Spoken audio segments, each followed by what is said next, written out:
How to set up biometric security for RBC Royal Bank. Hi everybody, welcome back to our channel.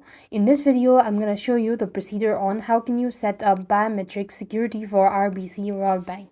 So what you want to do is first thing first, you want to open the RBC mobile banking app, log into your account. Once you're logged into your RBC account, what next you want to do is here, you just want to make sure to go ahead and use biometric or use Face ID and touch.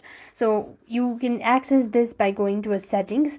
You just want to make sure to use the biometric options and enable that.